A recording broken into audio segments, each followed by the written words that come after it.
Hey guys, it's Diddy Goose back with episode number 12, and we're going to be hopping back into a 10-minute game real quick, and I'm going to be talking you guys through what's going on in my mind at every position, every variation I'm calculating. So let's go ahead. It's going to be a great learning opportunity for both me because I'm talking through my own lines, and for you guys because you're listening to somebody talking through their own lines, right? I don't like going to the open Sicilian, so I'm going to play this. Sicilian players are usually very um, what's it called? Comfortable with open Sicilian lines. So I'm going to try to bring him a little bit outside of his comfort zone by not playing an open Sicilian. But d4 will come soon anyways, kind of like right here. So I'm going to play c3 here, prepare d4, play with an awesome center, and it's going to be a great time. That's the idea. He's going to attack my pawn. Okay, so now I know there's two moves. I can play queen e2, bring my rook over here, and then play d4, or I can just bring my rook e1. Now, I don't know when you're supposed to play queen d2. Queen d2 could be a little weird just because of bishop g4 actually. So I think I'm gonna not play queen e2. So I'm gonna play rook here. And if he does play bishop g4, that's completely fine. I'll play like this, and then develop this bishop, whatever, play here. Now I'm thinking I could play d4 whenever I want to, right? But actually I just came back from like a chess class and I was learning. And the topic was prophylactic moves.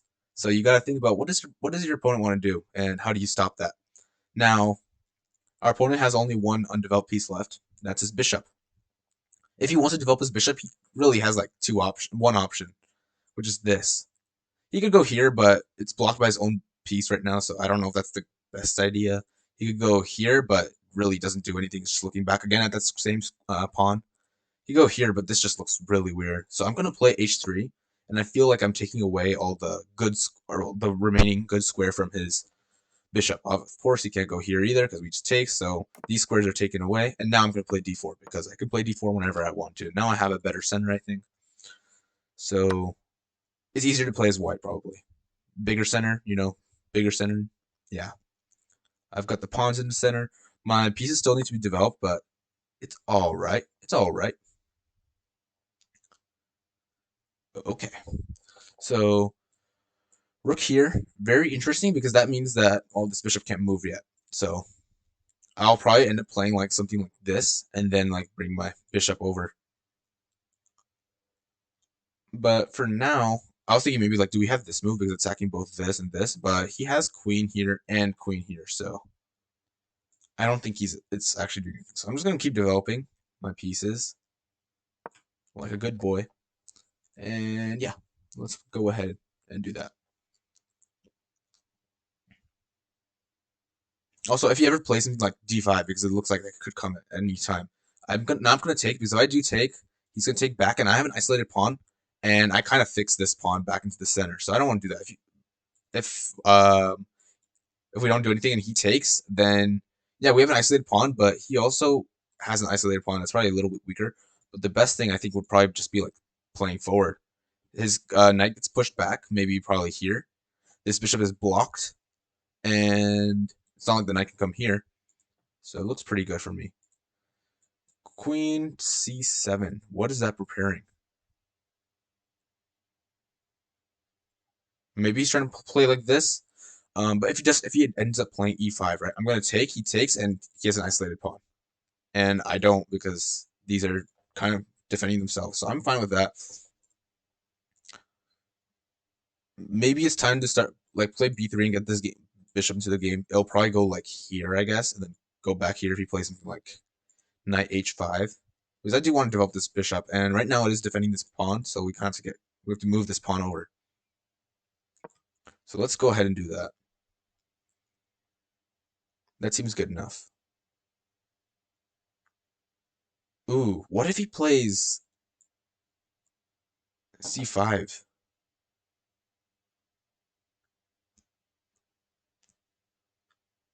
If he plays c5, do I have e5? Ooh, this game is starting to get pretty exciting. Because if I take, right, then his queen takes, and it looks a little weird because this knight's a little scared for its life and stuff. And I'd rather have like him take back with his pawn. That would be the best idea, best thing for us. But that probably won't happen, right? So he plays c5. Now I was thinking about e5. So let's try to talk about what was e5 all about, right? e5. I'm attacking his knight, not green. Attacks are not very green, and I'm also attacking his pawn. Um, so if we go here, he has to do something about this. Either he takes or he moves backwards. So let's go ahead and talk about the takes first. Well, if he takes, I'm going to take back with this pawn. Now his knight has to go back, right? Once his knight goes back, maybe here, let's say, then we just develop this, and he does have this extra attack, so that could be a little scary. But once we put like a rook back here, it should be all good. Or if he takes like this, we can take here. If he goes back here, can we play knight here? This is attacking both his queen and this pawn, and the only way to defend that would be by playing back here. And once we play that,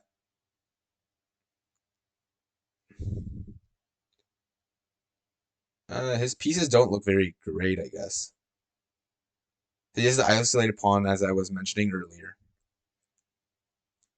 So he probably doesn't want to take, because that just seems like a bad idea. If he just moves back,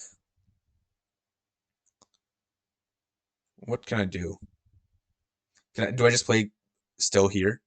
I think, yeah, we still have knight d5. So I'm going to try this out. What if he takes here? Oh, if he takes here, I take here. And then if he takes this, then I take another piece. So then we're just up. What if he takes here, I take here, queen takes. Oops, yeah. I think I take again. And then I'm threatening to take his rook. So now we're going to play here. Okay, so he's going back. If we take here, actually, what if we go here and we start really messing with this pawn?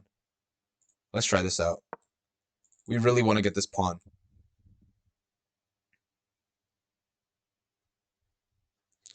If he plays this, okay, now I actually had a tournament yesterday and I played 3 games. I lost every single game. I'm pretty bad, I know.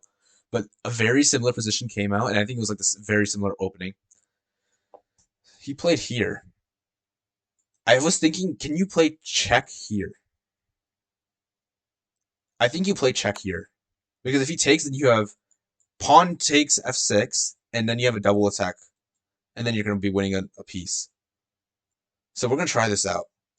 It's a very similar idea. Actually, no, I don't want to show my game. I don't have the game on me right now. It's in my notebook, and my notebook's still in my car. So I can't really show it off. Not that it was a good game, but I still can't show it off. So he took. We're going to go ahead and take. And we've got quite a bit of stuff going on. I know that for sure. There's stuff going on. Yes, I know. But, okay, so he continued to move. And if we just take here, do we take here? Or do we play rook here? Rook up. Let's go ahead and do it. This is crazy. This is getting insane. And if he tries to move his queen away, save it, maybe we take with this first. Well, we have to think about this. I don't know what we're going to take with. Maybe we take with the pawn and then we're threatening to take his rook, so that his rook has to go here. And then we can go maybe like here or something, because this bishop would be looking at his rook. Ooh, it's starting to get a little spicy, isn't it? Oh, we also have ideas of like playing queen e1 and then like battery. Looks pretty awesome.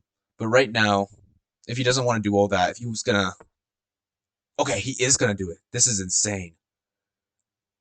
This is something. This is certainly something. So now, rook takes, king goes here, and then do I have anything? I don't know. I don't know if I actually have anything. But if we go pawn takes, he's got to do something right.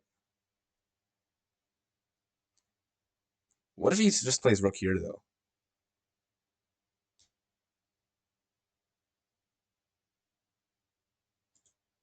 Maybe we take here first, check.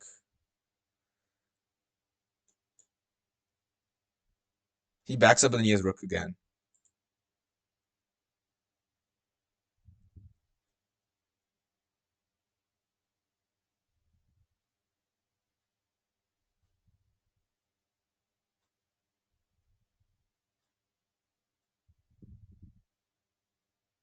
If you take, I think what I'm scared of is this move. Is it breaking quite a bit of our coordination? And then if we go check here, takes here. And then maybe I have queen here and threatening this. Let's try it out. What's the worst that could happen, right?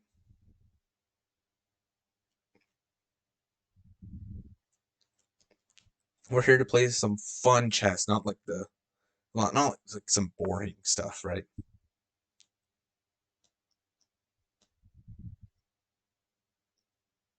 So yeah, if we play check here, he's forced to take here, else we're just going to take a piece. But if we go check here, he takes, and then we play queen up. Are we just threatening this and about to win? Maybe. So let's go ahead and try it out.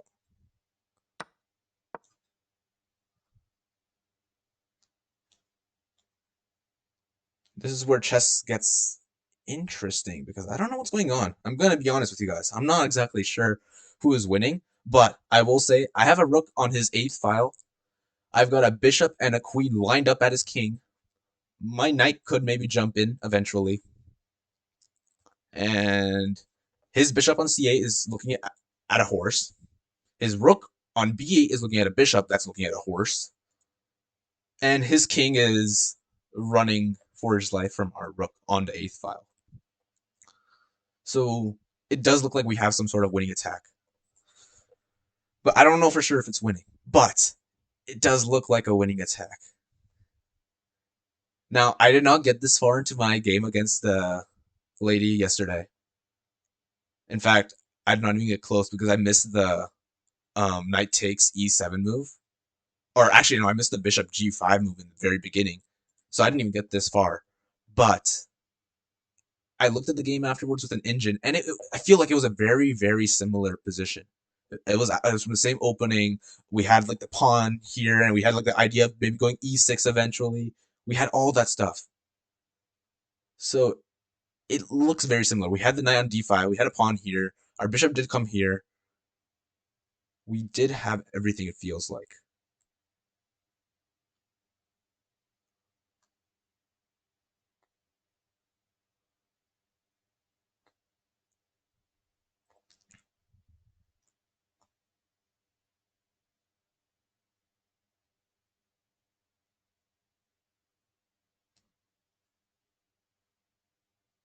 You know what I'm thinking of right now?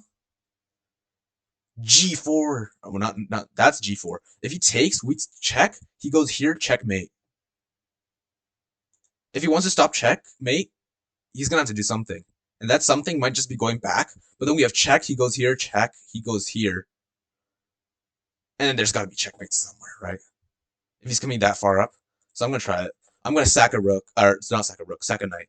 Go ahead, take it, but it would be mate in like 2. So he probably doesn't want to do that. Okay. We're gonna do it.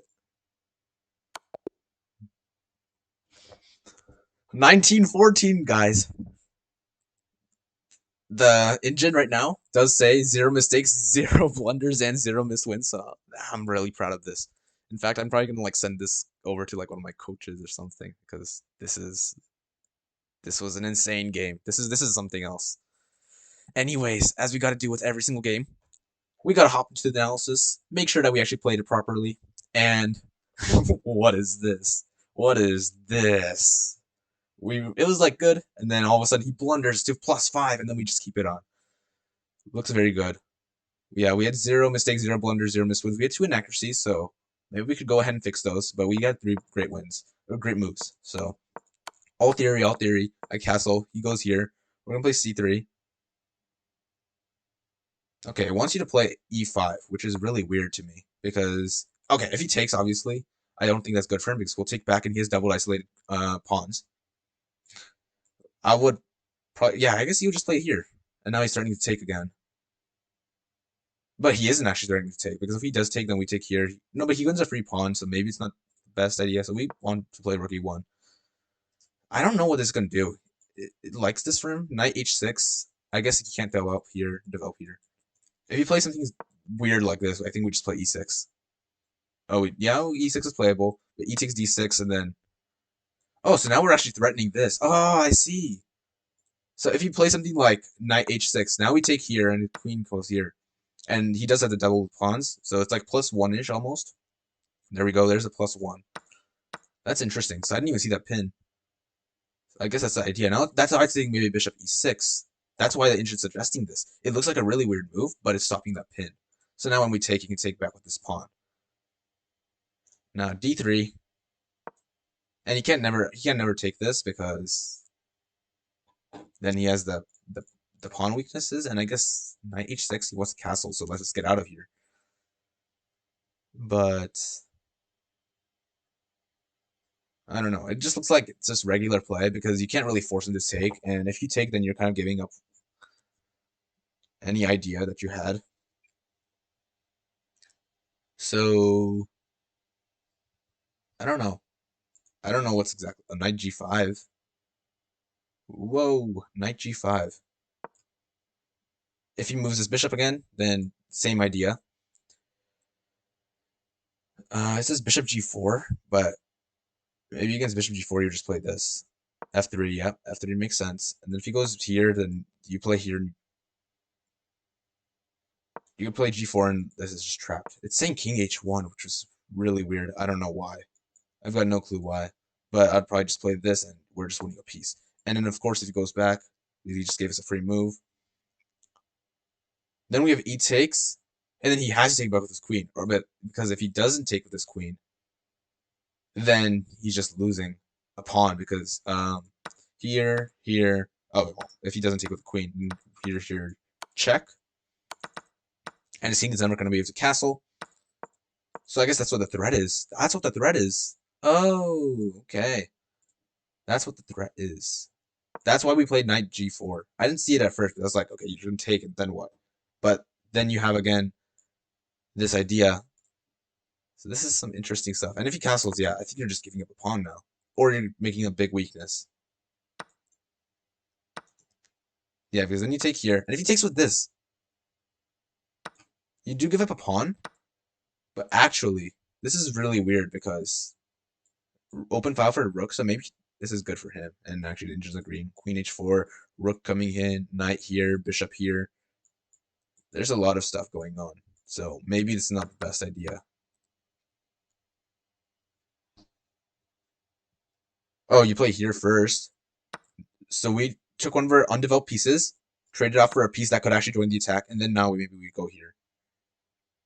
It still doesn't really like it because I guess it's activating the queen or whatever, but it makes sense, I guess. Anyways, let's go back to our actual game. C3. It's just probably fine. Rook e1. This is fine. H3 is good. Okay. See, look. I mean, it says that like he wants to play bishop g4. So I feel like when you play h3, that completely stops it. So this looks all great. He does that, and I'm just gonna keep developing because I guess I don't really have much else to do. Queen c2 is coming up. Knight c3. There we go. Knight c3. Very nice. We're playing here. We play b3 because we want to awaken this bishop. We want to awaken the giants, right? Okay, he plays this. It likes bishop b2, and this is always like a weird thing, which is maybe why I didn't want us to play b3 and maybe like queen c2 instead. But there's like this giant x-ray attack that could happen. So this could be really scary just because And when all this stuff gets traded down, all of a sudden there's a hanging knight. And if we move this knight away, then all of a sudden there's a hanging rook. So maybe that's why I didn't want c2 or b3. That's why maybe it's thinking, okay, rook b1, queen e2. Okay, so that kind of makes sense. You probably don't want to do that, but that's fine. We found e5, and that's a blunder because we play knight d5. He goes back. We play here. He goes here. We take. Knight takes e7 is good. It's not the best, but it's still good. Well, I feel like then you can just take with the pawn. And then what? You still have check. Okay. He goes king h8. And then you have knight c6. Oh, that's also interesting. Okay. That's also interesting. But I played here. He takes, and then we play here. He takes f6. He has to go. We play rook e7. That's an inaccuracy, which is very interesting to me. But maybe this is just better because if we do play this, what does he have? He has a knight takes f6. Maybe here. What are we up? Okay, so we did end up giving a rook, but are we gave for rook and a minor piece for his queen? So it's interesting, but it should be still easy to win. If we go here, oh, if he takes with the king, then you just go rook e7 again. So that's not, that would be a blunder from him. But if he goes here, I don't know. I don't really see much. We could always play rook e7, but now he has this. So it doesn't seem that strong anymore. It just says bishop e7. Oh, and then win a pawn. Okay, that's fair. Because then he goes like, maybe this. It says bishop. Okay, it said bishop e7. That's weird. That's super weird. But we're going to save the rook for him because he probably wants a rook. But then we take. Now he has to save this rook. If he plays rook a8, then maybe we have rook e8 check, and he has to solve that with his knight, or else he's just losing a piece with his bishop. Then we can take this, I guess. Knight f8, and then knight e5 coming in for the attack. You don't want him to rest. You don't give him a move to like regroup by taking the pawn. You play knight e5. You're attacking this rook, and it's like he's like bishop b7. No, again, that's a weird move. So maybe he'll play. Oh, but if he goes here, then you do takes, and then you're winning a queen for a rook. So that's probably not very good for him. So he plays like this. Queen c1. You're trying to put the queen to here so you can make like a battery and come in and just destroy him. And he tries to play bishop b7 to bring this rook into the game, right? Queen c4 check. King h8. Rook e7. Now you can't bring this rook back. Queen f6 is the only move to save it. Queen takes b7, win a bishop. He eats yours back, but oh, but if he does that, then you have check. He takes here, and then you have a winning attack here for sure. Yeah. Okay, let's go back because that's interesting for sure. But we played this. He goes here. We took. Okay, it does like rook takes g7 better. Interesting. I was like, okay, here, and then what do you do? You go queen e2 and bring another piece into the game. Okay. Queen e2. It wants 95 that just sacks a piece. That's really interesting. It's like, okay, this attack that's coming in is going to be super big. And also, if you go somewhere like here, you go check here, and then you win the rook or whatever. Actually, that may no, it doesn't end up being mate, but it'll be bad for sure. For sure, it'll be bad. Let's look at this check here.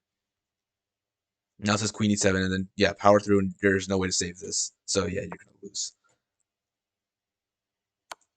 So instead, knight e5. No, I don't want to play knight e5 because that's the easy win, right? That's like the engine being an engine. But everything else actually stacks a piece. Even queen e5 is showing up, and that's just so. Queen e7 is really strong. That's insane. There's actually no way to stop this threat. It's even threatening like h6 now. Like, that's just forced mate because you go h6, you go here. How does he stop this? It's saying queen g8, but then just take. That's some bad play. Engine stuff, you know? It's not the fun stuff. It's like doesn't make any sense, but It's what the engine has to do to like not get mated in 5 moves instead. It says bishop h6. Well, no, it doesn't. Oh, it does. Bishop h6. Oh, it's white's turn. But yeah, you take, he takes. You know the usual. Yeah. But otherwise, like, what can you play? Rook f7, that just loses a piece. Queen f7 again, that just loses your queen. Knight takes f6. Yeah, you take, and then what? So there's actually just nothing. That's insane. Did not see this at all, but this also wins, luckily for us. And he does like queen d2, and you play g4 because that's the best move. And once he takes, it's just checkmate too. Okay, did not see rook takes g7 though. That's interesting. And yeah, that's interesting stuff. I also did not see this because this was not in the game, and at least my yesterday's game, because he had this rook still on a8, so could not play like knight c6. So I guess this is why this is a threat, but otherwise, yeah, I missed that completely. And if he takes with anything else, then yeah, you still have the same idea. So interesting stuff. Okay, well, that was a great victory. It felt very clean.